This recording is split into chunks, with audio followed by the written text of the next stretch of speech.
कल 22 अप्रैल को जम्मू कश्मीर के पहलगाम में टेररिस्ट ने कायरतापूर्ण तरीके से निहत्थे सिविलियंस को मारा है, जो कि एक बहुत बड़ा टेररिस्ट अटैक, जो कि पिछले काफ़ी टाइम से हम देखते आए हैं कि पाकिस्तान स्पॉन्सर्ड जो टेररिज्म है वो कैसे भारत को अफेक्ट कर रहा है, किस तरीके से हमारी सिक्योरिटी को इम्पैक्ट कर रहा है।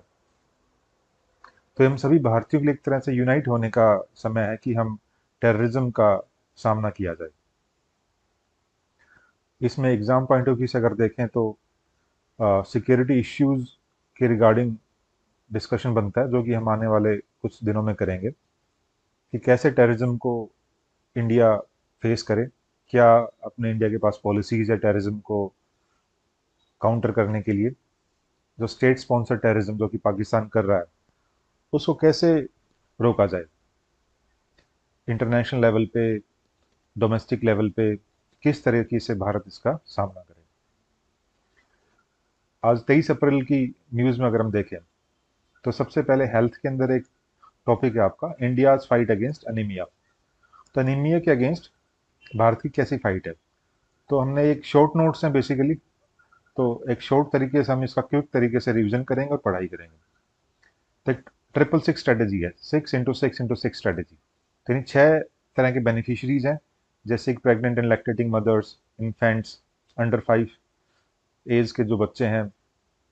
सेकंड 6 क्या है, 6 तरह के इंस्टीट्यूशनल मैकेनिज्म है कि किस तरह के इंस्टीट्यूशन है जो कि इस एनीमिया की फाइट के अगेंस्ट जो है इस स्ट्रेटेजी के अंदर है। फिर इंटरवेंशन है, 6 तरह के इंटरवेंशन है कि किस तरीके से जो है एनीमिया को रोका जाए। तो इसलिए 6x6x6 स्ट्रेटेजी, ये पता होना चाहिए किससे रिलेटेड है, एनीमिया के से रिलेटेड है।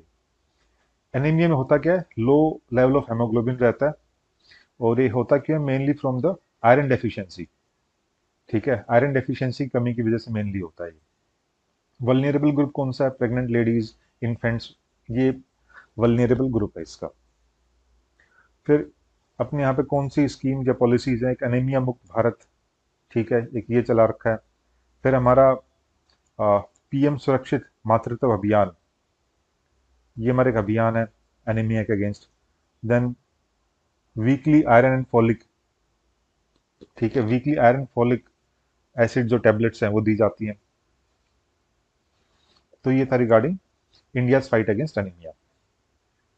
एक ये पॉइंट है आपके इंडस्ट्री में जो न्यूज़ में था कि उसमें ओस्मानिया यूनिवर्सिटी का आर्ट्स कॉलेज है, आर्ट्स कॉलेज बिल्डिंग, उसको ट्रेडमार्क दिया गया। तो एक तरह से यूनिक चीज़ हो जाती है, ठीक है, क्योंकि इससे पहले दो ही बिल्डिंग्स को जो है ट्रेडमार्क दिया गया था। एक तो बॉम्बे स्टॉक एक्सचेंज और ताजमहल पैलेस होटल मुंबई, जहाँ ताज एक बार टेरर अटैक हुआ था इंडिया में उस टाइम मुंबई में। तो एक Osmania university arts college building को भी ट्रेडमार्क मिला है, एक तीसरी बिल्डिंग है इंडिया के अंदर। तो इसमें किस तरह का आर्किटेक्चर देखा गया है, इंडो सार्सनिक आर्किटेक्चर, ठीक है, सार्सनिक मुगल से इंस्पायर्ड ये आर्किटेक्चर है, ठीक है। और इंडियन अपने एलिमेंट्स भी इसके अंदर जो है सिंथेसाइज किए गए हैं। ट्रेडमार्क देता कौन है, ट्रेडमार्क देता आपका controller general of patents, design and trademarks. ये आता किसके अंदर, ये बॉडी ये आती है डीपीआईआईटी के अंदर। डीपीआईआईटी क्या है, department for promotion of industry and internal trade. एक आई से इंडस्ट्री है, दूसरे आईटी से इंटरनल ट्रेड। और ये डिपार्टमेंट आता किसके अंदर है, या था ministry of industry and commerce के अंदर। और ये जो ट्रेडमार्क दिया जाता है कितने साल के लिए, 10 साल के लिए, उसके बाद जो रिन्यू कराया जाता है। एक्ट कौन सा है इसके रिगार्डिंग इंडिया में, ट्रेडमार्क्स एक्ट 1999, ठीक है। आगे देखते हैं। आईआर के अंदर पॉइंट है इंटरनेशनल रिलेशंस में स्कारबोरो शोल है। तो ये न्यूज में क्यों आया है, चाइना ने अक्यूज किया फिलीपींस को कि भाई उसका जो फ्रिगेट है उसने स्कारबोरो शोल में इलीगली एंटर किया है। तो स्कारबोरो शोल है कहाँ बेसिकली, मैप में दिखा देते हैं। ये आपका स्कारबोरो शोल है, ये है कहाँ पर, साउथ चाइना सी में, ठीक है, ये एरिया आपका साउथ चाइना सी है। तो साउथ चाइना सी में चाइना की एक पॉलिसी है जो यूज करता है 9 डैश लाइन पॉलिसी करके, ठीक है। तो 9 डैशेस क्या है, बेसिकली चाइना ने आर्टिफिशियल आइलैंड्स अपने बना दिए यहाँ पे, और वो कह रहा है इस तरीके से कह रहे चाइना की टेरिटरी है, और इस तरीके से ये क्लेम कर रहा है, पूरे साउथ चाइना को ही क्लेम कर रहा है कि कंप्लीट साउथ चाइना सी जो है वो चाइना का ही है। ठीक है, अब अगर हम इम्पोर्टेंट यहाँ पे देखें, एक पैरासल आइलैंड है, फिर आपका स्पार्टली आइलैंड है यहाँ पर, और ये स्कारबोरो शोल है।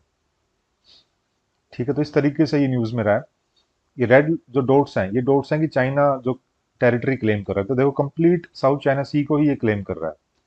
जो ब्लू डॉट्स हैं ये दिखा रहा है कि यूएन क्लोज जो है, UN convention on law of sea, इसमें 200 नॉटिकल माइल्स तक वो उस कंट्री का ईईजेड होता है, एक्सक्लूसिव इकोनॉमिक जोन।